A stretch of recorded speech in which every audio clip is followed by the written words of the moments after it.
അൻസിബ വിടുന്ന മട്ടില്ല. കാര്യം അൻസിബയെ വളരെ മോശമായി പല രീതിയിലും പല ആളുകളിലൂടെ അധിക്ഷേപിച്ച് സംസാരിച്ചു ടിനി ടോം എന്നതിൽ ഉറച്ചു നിൽക്കുകയാണ്. ഇപ്പോൾ നിയമ നടപടിക്ക് ഒരുങ്ങുകയാണോ? ഇന്നലെ നമ്മളുമായി സംസാരിക്കുമ്പോഴും അൻസിബ പറഞ്ഞു നിയമ നടപടി സ്വീകരിക്കും എന്നാണ് പറഞ്ഞത്.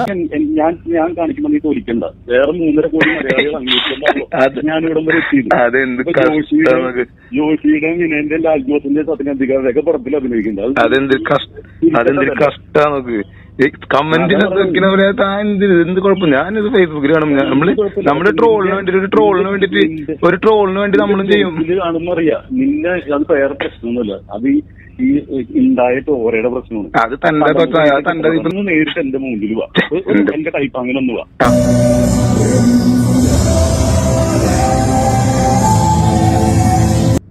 Hello guys, welcome back.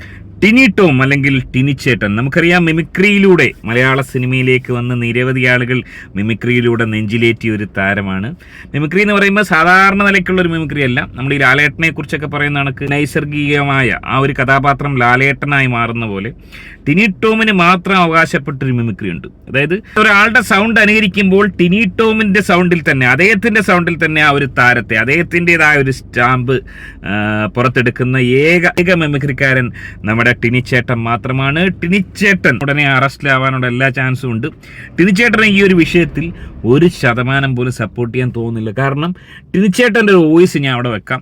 ആ ഒരു വോയിസ് ക്ലിപ്പ് കേൾക്കുമ്പോൾ ടിനിച്ചേട്ടൻ ആരായിരുന്നു, ടിനിച്ചേട്ടൻ ചെയ്തുകൊണ്ടിരിക്കുന്ന കലാപരിപാടികൾ, അൻസിബ ഇപ്പൊ ആരോപിച്ച കാര്യങ്ങൾ സത്യമല്ലേ എന്ന് ഏതൊരു വ്യക്തിക്കും തോന്നാം. ഇവിടെ ഈ ഒരു വിഷയത്തിൽ ടിനി ടോമിനെ സപ്പോർട്ട് ചെയ്തുകൊണ്ട് ധാരാളം ആളുകൾ നിൽക്കുന്നു എന്നുള്ളതാണ്. പ്രമുഖരായിട്ടുള്ള ആളുകളടക്കം ടിനി ടോമിനെ സപ്പോർട്ട് ചെയ്യുന്നുണ്ട്. എതിർഭാഗത്തും അൻസിബയെ സപ്പോർട്ട് ചെയ്തുകൊണ്ടും ഇപ്പോൾ കൃഷ്ണ വരുന്നുണ്ട്, മറ്റേ പഴയ നടി ഉഷ, നിരവധി ആളുകൾ അൻസിബയെ സപ്പോർട്ട് ചെയ്യുന്നു. എന്നാലും മെജോറിറ്റി ആളുകൾ ടിനിച്ചേട്ടനെ സപ്പോർട്ട് ചെയ്താണ്. ടിനിച്ചേട്ടൻ എന്നൊക്കെ പറയുമ്പോൾ ഈ ഒരു താരത്തിന് ഇത്രയും അധികം ഇൻഫ്ലുവൻസ് അമ്മയിലുണ്ടാക്കിയെടുത്ത് എങ്ങനെയാണെന്ന് വളരെ അത്ഭുതകരമാണ്. സിനിമയിലൊന്നും ഇല്ല, സ്റ്റേജ് ഷോ ഒക്കെ ഉണ്ടെന്ന് പറയുന്നു. സ്റ്റേജ് ഷോയുടെ അവസ്ഥ നമുക്കറിയാം. അദ്ദേഹത്തിന്റെ മിമിക്രി കാണാൻ ഇപ്പോഴും ഓഡിയൻസ് ഉണ്ട് എന്നുള്ളത് ഏറെ ഞെട്ടലുളവാക്കുന്ന, ഒരുപാട് പേര് ഗവേഷണം നടത്തിക്കൊണ്ടിരിക്കുന്ന ഒരു കാര്യമാണ്.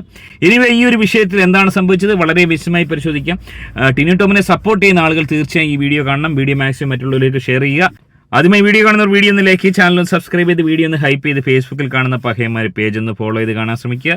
അതായത് ഇവിടെ ടിനി ടോമിനെതിരെയുള്ള പ്രധാന ആരോപണം അൻസിബ ഹസനെതിരെ. അൻസിബ നമുക്കറിയാം ബിഗ് ബോസിലൊക്കെ വന്ന അൻസിബയെ ധാരാളം ആളുകൾക്ക് അൻസിബയുടെ ക്യാരക്ടർ എന്താണെന്ന് ഏറെക്കുറെ പരിചിതമായ ഒരു പെൺകുട്ടിയാണ്. അൻസിബ വളരെ സ്ട്രെയിറ്റ് ഫോർവേഡായ നല്ലൊരു വ്യക്തിത്വത്തിനുടമയാണ്. ഒരുപക്ഷെ ടിനി ടോമിനേക്കാൾ കൂടുതൽ ജനങ്ങളുടെ വലിയ രീതിയിൽ സപ്പോർട്ട് ഉണ്ടാകുന്നു. ഇവിടെ ടിനി ടോം ഈ വിഷയങ്ങളൊക്കെ അദ്ദേഹം തെളിവില്ല എന്ന് പറഞ്ഞുകൊണ്ട്, കുക്കു പരമേശ്വരൻ്റെ ആയാലും ഈ പറഞ്ഞ നീന കുറുപ്പിൻ്റെ ആയാലും തെളിവില്ല എന്ന് പറഞ്ഞുകൊണ്ട് ടിനി ടോം എല്ലാം തള്ളിയിരിക്കുകയാണ്. പക്ഷേ ടിനി ടോം ഇതിനു മുമ്പ് പറഞ്ഞ സമാനമായ ഒരു സംഭവം, അത് വലിയൊരു തെളിവ് തന്നെയാണ്. ഇത്തരം കലാപരിപാടികൾ ടിനി ടോമിൻ്റെ കയ്യിലുണ്ട്. ടിനി ടോം ഇങ്ങനെയാണ്, അതായത് സോഷ്യൽ മീഡിയയിൽ ഒരു കമന്റ് ഇട്ടതിന്റെ പേരിൽ, ടിനി ടോമിനെതിരെ ഒരു കമന്റ് ഇട്ടതിന്റെ പേരിൽ, കേവലം ഒരു കമന്റ്, ആരാണെന്ന് പോലും അറിയാത്ത ഒരു ഐഡിയിൽ നിന്ന് ഒരു കമന്റ് വന്നതിന്റെ പേരിൽ കമന്റ് ഇട്ട ആൾക്കെതിരെ ടിനി ടോം നടത്തുന്ന ഭീഷണിയും കാര്യങ്ങളും ഒക്കെ വൈറലായ സംഭവമാണ്. ഒരിക്കൽ കൂടി നമുക്കൊന്ന് കേൾക്കാം. ഇതുമായിട്ട് വലിയ ബന്ധമുണ്ട് അതിന്. എന്റെ പേര് ഹിമേഷ്.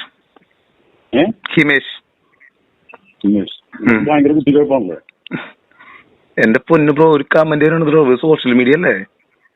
സോഷ്യൽ മീഡിയ ആണ്. പക്ഷെ എന്റെ ചൊറിച്ചിൽ കണ്ടപ്പോഴേ തോന്നി. അതെ കൂടുതലാണ്. അതിപ്പോ ഞാൻ പറയട്ടെ, ഇതൊരു സോഷ്യൽ മീഡിയ ആണ്. തനിക്ക് താൻ കഴിഞ്ഞ ആഴ്ച ഞാൻ ബ്രോ എന്ന് പറഞ്ഞില്ല. ഞാൻ കഴിഞ്ഞ ആഴ്ചയില് ഒരു ചെക്കൻ അവരൊന്ന് കള്ളുപിടിച്ച് പട്ടി കുറയ്ക്കുന്ന തെളിവ് പറഞ്ഞൊരു വീഡിയോ ഇട്ടു. ആ വീഡിയോ ഒന്നിന് സെലിബ്രിറ്റി അല്ല. അപ്പൊ ഒന്നിനും നെഗറ്റീവ് ആ കാണുന്ന പയ്യന്റെ അവസ്ഥ എന്തായിരിക്കും? അവന്റെ നല്ല പത്രം നീ എനിക്കിട്ട് ഉണ്ടാക്കണ്ട. ഞാൻ കുറെ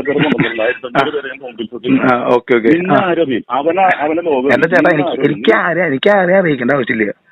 നീ അതാണ് നിന്നെ പോലത്തുള്ള സാധനങ്ങൾ ഈ പുലിസും നെഗറ്റീവായിട്ട് ജീവിക്കണം. എന്റെ പൊന്നു വേണ്ട. ഞാൻ കമന്റ് നമ്മുടെ ഫേസ്ബുക്കിൽ കമന്റ്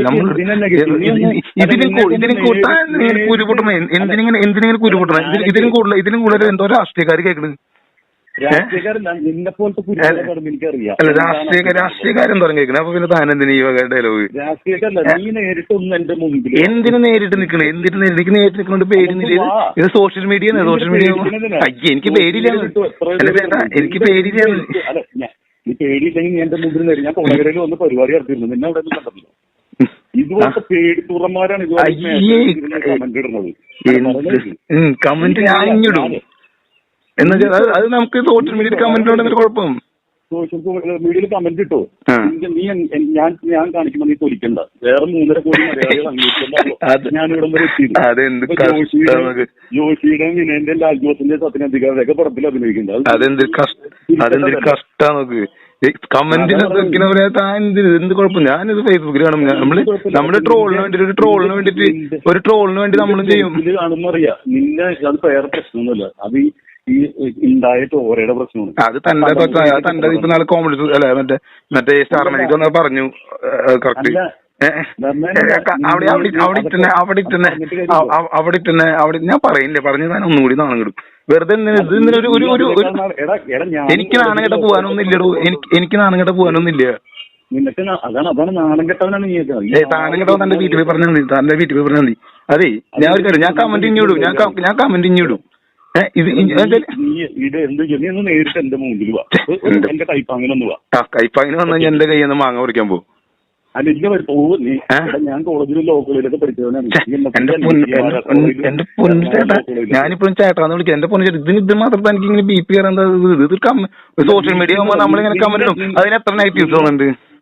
നിന്നെ കണ്ടപ്പോ എനിക്ക് മനസ്സിലായി നിനക്ക് ചൊറിപ്പിൽ വന്നതാണ്. അപ്പൊ നിന്നെ അവർക്ക് നേരിട്ട് കൊടകരല്ലേ ഈ അടുത്തല്ലേ, ഞാൻ ആയുവകരാണ്. എന്ത് പൊന്നു ബ്രോ, ഞാൻ കുഴപ്പമില്ല. എന്തായാലും കാണാം, അത് കുഴപ്പമില്ല. നീയൊന്നും നശിച്ചു കാണുന്ന സമയത്ത് ഞാൻ വന്ന് കാണുന്നില്ല. എന്റെ പൊന്നു ബ്രോ, ഒന്ന് ആലോചിച്ച് നോക്കുക. സോഷ്യൽ മീഡിയയിൽ ഒരു കമന്റ് ഇട്ടതിന്റെ പേരിൽ, കേവലം ഒരു കമന്റ് ഇട്ടതിന്റെ പേരിൽ ആ ഒരു വ്യക്തിയെ വിളിച്ച് അവനെ അടിക്കുമെന്നും, അതായത് കൈപ്പാങ്ങനെ വന്നാൽ അവനെ തല്ലുമെന്നും അവന്റെ DNA കുറിച്ചും പറയുന്ന ടിനി ടോമിനെയാണ് കാണാൻ സാധിക്കുന്നത്. നല്ല രീതിയിൽ അയാൾ തിരിച്ചു കൊടുത്തിട്ടുണ്ട്. ഇപ്പൊ നമ്മളൊന്ന് ചിന്തിക്കുക, 5 വർഷം മുമ്പേ വന്ന ഈ ഒരു ഓഡിയോ വലിയ വൈറലായിരുന്നു. ഒരുപാട് പേര് ഈ ഒരു വിഷയത്തിൽ ടിനി ടോമിനെതിരെ വരികയും ടിനി ടോം പിന്നീട് മാപ്പ് പറയുകയും ചെയ്തു. അതായത് ഇത്തരം ആക്ടിവിറ്റീസ് ഈ ടിനി ടോം എന്ന് പറയുന്ന ടിനിച്ചേട്ടൻ്റെ കയ്യിലുണ്ട് എന്നുള്ളതാണ്. ഏതൊരു വ്യക്തിയും ഇതുപോലെ മതം പറഞ്ഞ് കളിയാക്കുക, അല്ലെങ്കിൽ DNA പറഞ്ഞ് കളിയാക്കുക, അല്ലെങ്കിൽ അവരെ ഈ രീതിയിൽ ഭീഷണിപ്പെടുത്തുക, അടിക്കുമെന്ന് പറയുക. അതായത് ടിനി ടോം ഒരു അണ്ടർവേൾഡ് മാഫിയാണെന്ന് അദ്ദേഹം ധരിക്കുന്നു. മിമിക്രിയിൽ അല്ലെങ്കിൽ സിനിമയിൽ അദ്ദേഹം പരാജയപ്പെട്ടപ്പോൾ അദ്ദേഹത്തിൻ്റെ ധാരണ അമ്മയിൽ വന്നിട്ട് ഈ രീതിയിൽ പോക്കിരിത്തരം കാണിച്ച് ഒരു ഗുണ്ടാ തലവനായി അമ്മയിൽ വിലസാമെന്ന് ടിനി ടോം ധരിക്കുന്നു എന്നാണ് മനസ്സിലാക്കുന്നത്. അതായത് കേവലം ഒരു കമന്റ് ഇട്ട ഒരാൾക്കെതിരെ ഈ രീതിയിൽ പ്രതികരിക്കുന്ന ടിനി ടോമും ഈ രീതിയിൽ അമ്മയുടെ തലപ്പത്തിരിക്കുന്ന ഒരാളാവുമ്പോൾ അവിടെയുള്ള ആളുകളോട്, അതായത് തന്നെ എതിർക്കുന്ന, തന്നെ അനുകൂലിക്കാത്ത അൻസിബയെ പോലുള്ള ആളുകൾക്കെതിരെ എങ്ങനെ പ്രതികരിക്കും? ടിനി ടോമിന്റെ ഈ ഒരു സ്വഭാവം വെച്ച്, ഈ ഒരു മെന്റാലിറ്റി വെച്ച് ഇത് ചെയ്തില്ലെങ്കിലല്ലേ അതിശയമുള്ളൂ. അതുകൊണ്ട് തന്നെ ഈ ഒരു വിഷയത്തിൽ ടിനി ടോമിനെ ചോദ്യം ചെയ്യണം. ടിനി ടോം ഈ ഒരു പരിപാടി ചെയ്തിട്ടുണ്ടെങ്കിൽ ടിനി ടോമിനെ ഉടൻ ഇതിൽ നിന്ന് പുറത്താക്കുക. അമ്മയിൽ നിന്ന് തന്നെ ടിനി ടോമിനെ പുറത്താക്കുക. അതിന് മുൻകൈ എടുക്കേണ്ടത് ഈ പറഞ്ഞ പ്രമുഖ താരങ്ങൾ. ലാലേട്ടനും മമ്മൂക്കൊക്കെ എവിടെ? പ്രമുഖ താരങ്ങൾ എവിടെ?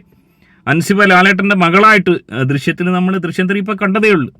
അപ്പോൾ ഈ ഒരു വിഷയത്തിൽ പ്രമുഖ താരങ്ങൾ ഇടപെടണം. ടിനി ടോമിനെതിരെ തെളിവുകൾ ഉണ്ടെങ്കിൽ ശക്തമായ ആക്ഷൻ എടുക്കണം. ടിനി ടോം ഇല്ലാതെ അമ്മയ്ക്ക് മുന്നോട്ട് പോകാനൊക്കെ സാധിക്കും. ടിനി ടോമൊക്കെ ഒരു തരത്തിനും ഒരു ഗുണമില്ല ഒരാളാണെന്ന് എനിക്ക് തോന്നുന്നില്ല. അമ്മയെ സംബന്ധിച്ച് എന്തോ വേറെ സിനിമകളും കാര്യങ്ങളും ഒന്നും പുള്ളിക്കില്ലാഞ്ഞുകൊണ്ട്, അല്ലെങ്കിൽ പുള്ളിയെ കൊണ്ട് എന്തെങ്കിലുമൊക്കെ ജോലി അവിടെ എടുപ്പിക്കാൻ, ഇതൊക്കെ ഈ പറഞ്ഞ കണക്ക് നേരത്തെ ഇടവേള ബാബുവിനെ പോലെയുള്ള ഒരു കാറ്റഗറിയിലുള്ള ഒരാളാണ്. ഇടവേള ബാബുവിനെ സംബന്ധിച്ച് പുള്ളി ഇത്രയും കാലം ഇരുന്നിട്ടും ആ ഒരു വിഷയത്തിലൊന്നും പുള്ളിയെ നമുക്ക് കുറ്റം പറയാൻ പറ്റത്തില്ല. ആരും പുള്ളിക്കെതിരെ ഒന്നും സ്ത്രീകളൊന്നും വന്നിട്ടില്ല. അതുകൊണ്ട് തന്നെ ഇത് വലിയ നാണക്കേട് അമ്മയ്ക്ക്, അല്ലെങ്കിൽ ഈ പറഞ്ഞ പ്രമുഖ താരങ്ങൾക്ക് ഇത് നാണക്കേട് തന്നെയാണ്. ടിനി ടോമിനെതിരെ ഉടനടി ആക്ഷൻ എടുക്കണം എന്നുള്ള കാര്യത്തിൽ യാതൊരു തർക്കവുമില്ല. നിങ്ങളെങ്ങനെയാണ് ഈ ഒരു വിഷയത്തെ കാണുന്നത്? ഈ ഒരു ഓഡിയോ കേൾക്കുമ്പോൾ നിങ്ങൾക്ക് എന്താണ് തോന്നുന്നത്? ടിനിച്ചേട്ടനെ സപ്പോർട്ട് ചെയ്യുന്ന പ്രമുഖ വ്യക്തികൾ, അല്ലെങ്കിൽ ടിനിച്ചേട്ടൻ്റെ ആരാധകർക്ക് ഈ ഒരു ഓഡിയോ കേൾക്കുമ്പോൾ സപ്പോർട്ട് ചെയ്യാൻ തോന്നുന്നുണ്ടോ? എന്താണ് നിങ്ങളുടെ അഭിപ്രായം? നിങ്ങളുടെ അഭിപ്രായം കമൻറ്റ് അറിയപ്പെടുത്തുക. വീഡിയോ കാണുന്ന വീഡിയോ ഒന്ന് ലൈക്ക് ചെയ്ത് ചാനൽ ഒന്ന് സബ്സ്ക്രൈബ് ചെയ്ത് വീഡിയോ ഒന്ന് ഹൈപ്പ് ചെയ്ത് കാണുക. മറ്റൊരു വീഡിയോ ആയിട്ട് കാണാം. ബൈ.